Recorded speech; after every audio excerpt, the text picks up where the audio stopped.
Soomaaliday wax laydin carbinayaa laydin caawinayaa cilmi inaydin barataan oydaan noqon xawaaliyo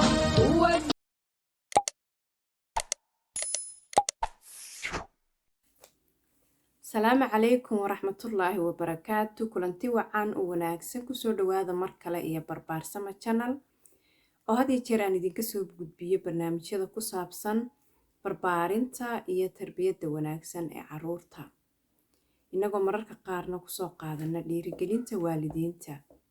haddii aad nagu cusub tahay, subscribe taabo si aad uga mid noqoto waalidiinta iyo asxaabta ku xidhan barbaarsama channel. haddii aad hore noola joogtina waad ku mahadsan tahay joogitaankaaga.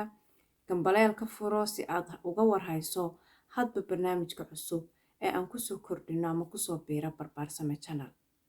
sii sheer garee si uu u gaadho waalidiinta Soomaaliyeed meel kastoo ay joogaan. waxaa laga yaabaa in ay wax ka faa'iidi doonaan.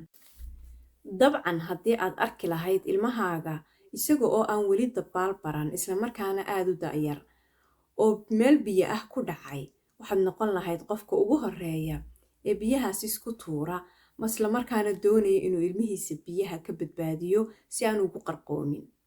haddaba taasoo kale waxaa ka dhigan marka uu reerku galo xaalad kala guur ah, taasi oo ah furniinka ama kala tagga qoyska. xaaladaasoo kale ayaa waxa ay uga dhigan tahay caruurta yaryar sidii inuu biyo ku dhex dhacay isaga oo aan weli dabaal baran islamarkaana badbaado u baahan si aan ugu qarqoomin.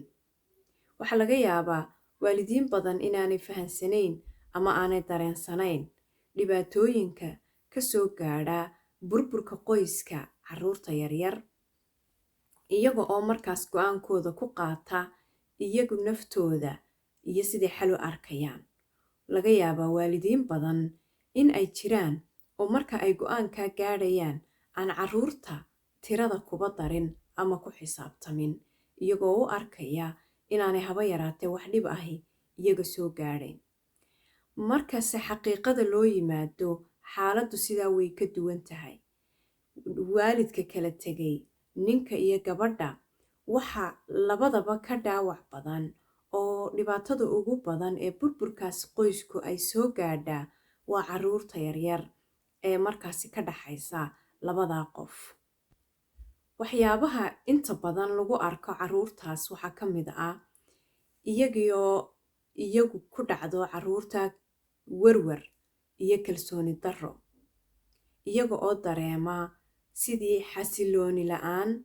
tusaale haddaynu soo qaadano, marka uu waddan dagaal ka dhaco islamarkaana dagaalku uu si xun u soconayo ee xilligaas uu cusub yahay ama lagu guda jiro, qof kastaa wuxuu isku dayaa inuu meeshan ka guuro si uu naftiisa u badbaadiyo. kuwa markaasi aanay u suurto galin in ay halkaasi naftooda kala cararaanna waxay ku noolaadaan warwar badan, iyagoo isla ma maantaa lagugu dili, ma maantay wax kugu dhici mise berri, iyaga oo ka fikiraya sidii ay naftooda ku badbaadin lahaayeen ee ugu suurtagal sanayd ee ay halkaas colaadaasi ka shidan tahay uga dhex bixi lahaayeen. haddaba ilmahanina wuxuu ka dhigan yahay qofkaas waddanka colaadu ka dhacayso dhex jooga ee ku nool warwarka, ma maantay tani kugu dhici mise berri. ilmahani waxa uu ka fikirayaa oo isla markiiba dareenkiisa gala, maadaama aabbe iyo hooye kala tegeen oo iyaguba ay noqdeen dad kala dhaqaaqi karo, kala maarmi kara, adigana way kaa maarmi karaan oo maalin maalmaha ka mida waa lagaa dhaqaajin doonaa. sidaa darteed waxaa la soo gudboonaata caruurta warwar aada u fara badan iyo calooliyow. kalsooni la-aan ayaa soo wajahda, nabad ma dareemaan xagga ay ku nool yihiin ama xasilooni, waxay noqdaan qofkaas aynu soo tilmaannay oo kale. haddaba maadaama caruurtu ay sidaa dareemayso, waxyaabaha kale ee la soo wajahaa xilliga burburka qoyska waxaa ka mid ah qaar ka mid a caruurta xaaladooda nafsiga ah darteed waxa ku dhaca neef qabatow, suuxdin ama sidaad u taqaano, iyadoo naqasku ku dhago oo kale, iyagoo shoog uu ku yimaado oo kale, iyadoo hadalku ku istaago oo kale. waxyaabahaasoo dhan waxa keenaya arrinkan ku yimi ee ku kadiska ah, naxdinta kaga timid ee nafsiyan uu dareemayo ayaa waxyaabaha ku keeni karta amaba ku keena inta la arko.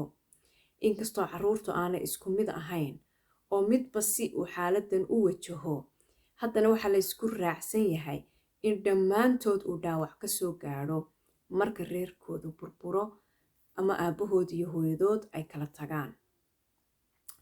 waxa carruurtaasi ay dareemaan qaar ka mid ahi iyaga ayaa khaladkii dhacay oo dhan dusha iska saara, waxaana isku arkaan qof aad u liita oo khalad sameeyey, xataa iyagoo aan shaqaba ku lahayn waxa meesha ka dhacaya, iyagoo aan ogeyn meesha go'aanka lagu gaadhay, iyagoon ogeyn dagaalkii halkaa ama wixii kala tagga sababay ee halkaa ka yimid ama ka dhacay. haddaba dhibta adiga iyo waalidka kale idin dhex martay ama adiga iyo lamaanahaagii kala tegay idin dhex martay, kolley labada qof mid walba waxaynu ku naqaanaa inuu ka kala eedda saaro. markaas carruurtaada ha la wadaagin eedaynta aad u hayso ama dhaleecada aad u hayso lamaanahaaga kale. xataa iska daa inaad la wadaagta waxa aan habboonayn in aad adigoo qof kala sheekaysanaya ay carruurtu ku maqlaan. waxaad moodaa arrinkaa inaanay dadkeenna Soomaalidu had iyo jeer ku baraarugsanayn. waxaad arkaysaa ilmo yar waalidkood kala tegeen, reer abtigii la nool ama reer adeerkii la nool, oo markaasi waddankeennii marka aan dib ugu noqonno la leeyahay hooyadaa sidan bay ahayd ama reer abtigii leeyihiin aabbahaa sidan buu ahaa. qofkii ilmahaas dhalay ama ninkii ha ahaada ama gabadhii ee ka tegay aan gacanta markaa ku haynin, haba yaraatee wax alla waxaad ku yeelaysid ma jirto. laakiin waxaad wax yeelaynaysaa adigu, waxaad markaad haaladalladaas leedahay ku fikiraysaa inaad ilmahaaga isjeclaysiiso, qofka kalena aad ku dirto ama nacbaysiiso. laakiin taas sidaa uma noqonayso. ilmaha ayuunbaad dhaawac u geysanaysaa. ilmahan kolleyba dhaawacan ee burburka qoyskoodu taagan yahay, marka hadallo noocaasa uu ka soo yeedho faamilka hooyadii ee uu la nool yahay, ayaydii, habaryarihii, dad noocaasa ama hooyadiiba, nabarkaagii oo ku xanuunayay oo lagu sii damqay ayuunbay ka dhigan tahay. Soomaalidu maxay ku maahmaahdaa? nabarka ka igu dhuftay ka igu dhaqdhaqaajiyey baa igaga daran miyay ahayd mahmaahdaasi. markaas sidaasay noqonaysaa. dhaliisha aad u hayso qofkii aad kala tagteen marnaba ilmahaaga ha la wadaagin, ha u caayin. ugu horreynba si aad u caawiso ilmahaaga, maadaama markaasi aad tahay waalidkii markaa ku soo hadhay ee la joogay, waxa aad samaysaa si dhab ah dareenkiisa iyo isbeddelkiisa u qaado.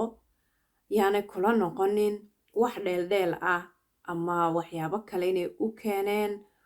markasta adigu isgeli booskiisa. iska soo qaad lacala haddii aad da'daa leekaan lahayd, 5 jir ahaan lahayd, 7 jir ahaan lahayd, 8 jir ahaan lahayd, 9 jir, 10 jir, haddii ay xaaladan oo kale kugu dhacdo, sidii aadna dareemi lahayd ama noqon lahayd. markaas markasta dareenka ilmahaagu ku sugan ama xaaladda uu ku sugan yahay aad si dhab ah u aragto oo aad si daacad ah u qaadato, waxaad noqonaysaa qof caawiyo, u naxariista. marka ugu horreynba waa isku day inaad dareento ilmahaaga xaaladda uu ku jiro, aad fahanto oo aad ogaato inay tahay waxa ku keenay go'aanka idinku gaadheen. talabaad, ilmahaaga u sheeg inuu xasilooni kugu ag dareemo, in aad jeceshahay inaanad weligii ka tegi doonin, inaanu weligii cidloobi doonin. hadallada noocaasa dhagaha ugu badi oo kala hadal si deggan. hadduu ilmo keliya yahay iyo hadday carruur badan yihiinba intaad soo wada fadhiisataan si fiican oo naxariis iyo dareen ka muuqdo hadalladaas ugu sheeg oo ugu celceli kala hadal mar kasta.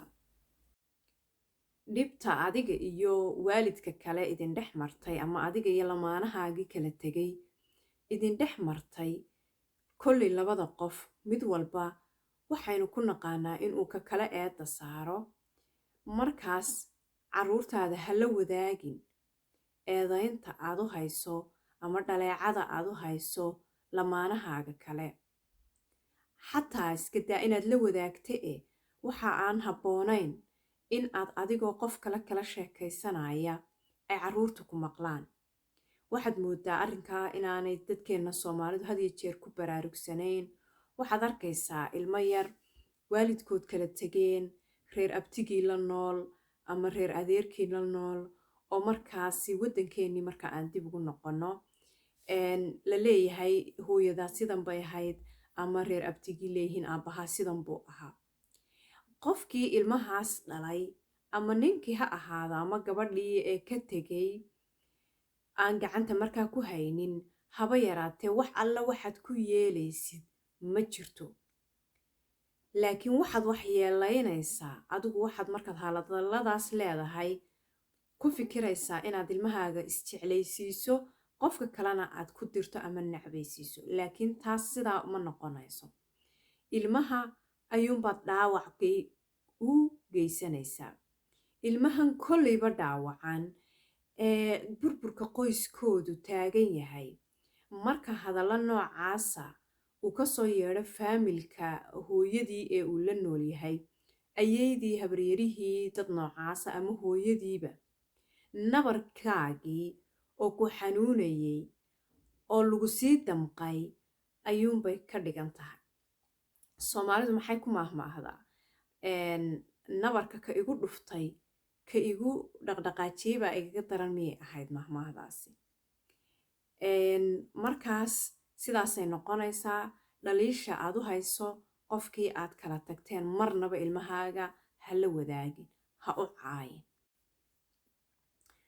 marka reerku wada joogay ee isku dhammaydeen kolley waxaa laga yaabaa inaad qorshayaal gooniya lahaydeen. waxaa laga yaabaa sida hooyooyinku imika qurbaha marka la eego ay u badan yihiin, haddii ay ninka isfahmi waayaan oo kale in iyaga meel gooni ah loo raro iyo carruurta oo kale.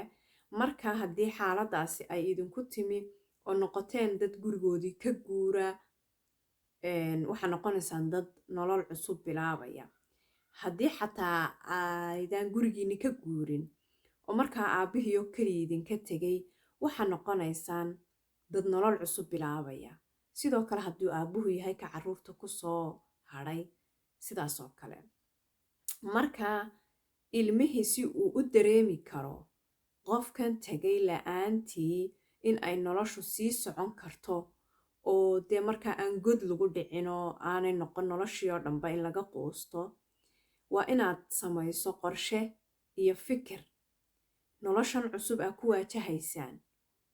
ilmahaagii markaa wuxuu dareemayaa inay dhibtu dhici karto, qoyskii burburi karo, aabbihii tegi karo ama hooyadii, laakiin nolosha la sii wadan karo iyadoo taasi dhacday, noloshuna ay sii socon karto.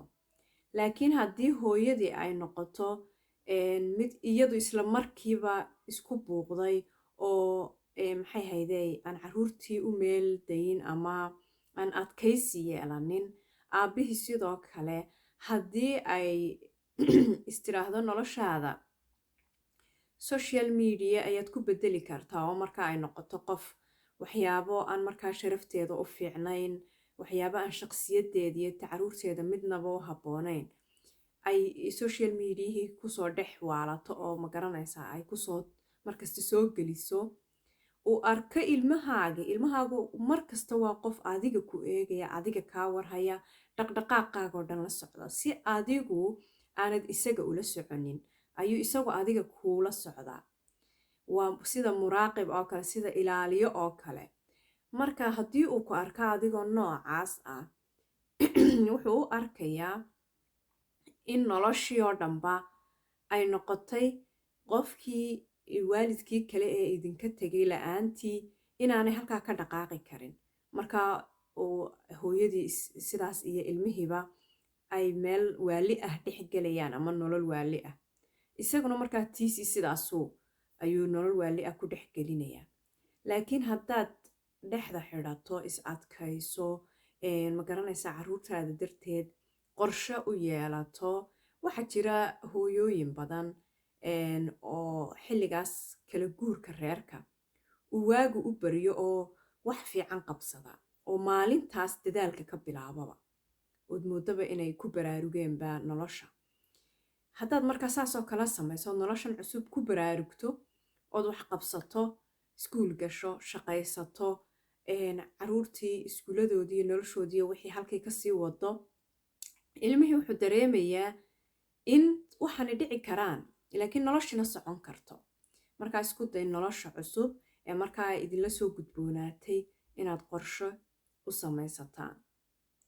tan ugu dambaysa waxay noqonaysaa jacayl inaad dareensiiso carruurtaada in ka badan intii hore aad u dareensii jirtay. in ilmahaaga ama carruurtaada aad ugu naxariisato oo aad mar walba jacayl u tusto iyo naxariis. intaa ayaan kusoo gabagabayn doonaa markan mawduuceennan, inkastoo uu yahay mawduuc aad u ballaadhan oo u baahan dhinacyo badan in laga eego, aynaan barnaamij keliyana kusoo koobi karahayn. hase ahaatee maalinba ama marba intii inoo suurto gasho baynu soo qaadan doonaa. wixii su-aalaahee aad qabtaan commentkaad kusoo qori kartaan. waxay aad u baahan tihiin barnaamij in laga soo hadlo sidoo kale commentkaad igula wadaagi doontaan ama baraha kale ee bulshada sida TikTokka, Facebookka iyo Snapchatka. markaas intaas ayaan mawduucan maanta kusoo afmeeri doonaa. haddii aad ka heshay oo uu ku cajabiyey, sii sheer garee, like-na saar. waxaan idinkaga tegayaa tan iyo kulanti dambe. asalaamu calaykum waraxmatullaahi wabarakaatu.